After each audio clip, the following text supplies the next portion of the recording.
வணக்கம் நண்பர்களே, நான் செந்தில்வேல்.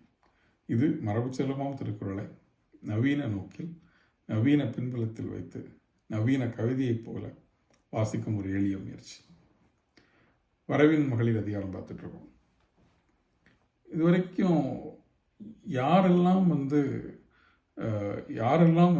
இந்த மாதிரி வரைவின் விலை மாதரை பொருட்பெண்டிரை தழுவ மாட்டார்கள் அப்படின்னு சொல்லிட்டு இருந்தார்.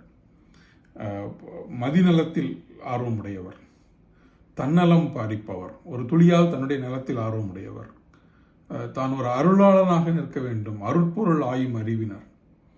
இவர்கள் எல்லாரும் இந்த மாதிரி பெண்களை தோய மாட்டார்கள், தழுவ மாட்டார்கள்னு சொன்ன வள்ளுவர் இணைக்குறளில் மாற்றி பார்க்குறார்.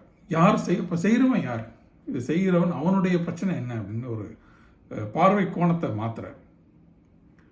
நிறை நெஞ்சம் இல்லவர் தோய்வர், நிறை நெஞ்சம் இல்லவர் தோய்வர், பிற நெஞ்சிற் பேணி புணர்பவர் தோள்.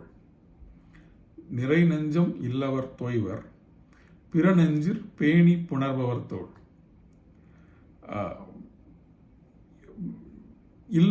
பிற நெஞ்சு பேணி புணர்பவர், இன்னொருவரை நெஞ்சில் வைத்துக்கொண்டு வேறு ஒருவருடன் புணர்ச்சியில் ஈடுபடும் ஒருவர், அவர்களை தோய்வர். யார் தோய்கிறார்கள் என்றால் இவர்களை தேடி செல்பவர் யார் என்றால் நிறை நெஞ்சம் இல்லாதவர்கள். ஒரு வகையில் மனதில் ஏதோ மிகப்பெரிய குறையுடையவர்கள், மனக்குறையுடையவர்கள் சொல்றார். நிறை நெஞ்சம் இல்லாதவர், நிறையாத நெஞ்சம் கொண்டவர்கள், அவர்கள் தான் இந்த மாதிரி போறாங்க. ஒரு கிரீக் மித்தாலஜிக்கல் ஸ்டோரி ஒன்று உண்டு. அதில் ஆதியில் மனுஷனுக்கு 2 தலை 4 கால்கள் 4 கை அப்படின்னு இருந்தான் மனிதன். ரொம்ப பவர்ஃபுல்லாக மனிதனாக இருந்தான்.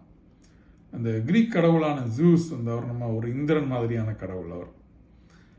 அவருக்கு மனிதன் மேலே எப்போவுமே ஒரு பொறாமை உண்டு. இவன் நம்ம இடத்துக்கு வந்துடுவானோன்னு சொல்லி அவர் அவனுடைய சக்தியை கண்டு ஒரு வகையில் பயந்து அவன் தூங்கி கொண்டிருக்கும்போது ஒரு நாள் அவனுடைய மின்னல் படையால் வெட்டி 2 வெட்டி வீழ்த்திடுறார். மனிதன் 2 பாதிகளாக பிரிஞ்சிடுறான். அதில் ஒரு பாதி ஆண் என்றும் ஒரு பாதி பெண் என்றும் அந்த உலகத்தில் அந்த தொலைந்த பாதியை தேடிக்கொண்டே இருக்கிறான் மனிதன். இந்த கிட்டத்தட்ட சோல்மேட்டுங்கிற ஸ்டோரி கிட்டத்தட்ட இந்த கதையிலேருந்து வந்ததாக சொல்லுவாங்க. வெஸ்டில் இருக்கக்கூடிய சோல்மேட்ஸுங்கிற கதையாடல் இந்த கதையிலேருந்து வந்ததாக சொல்லுவாங்க. அவங்க ஒரு பாதி உடம்பு இன்னொரு பாதியை தேடிக்கிட்டே இருக்கு.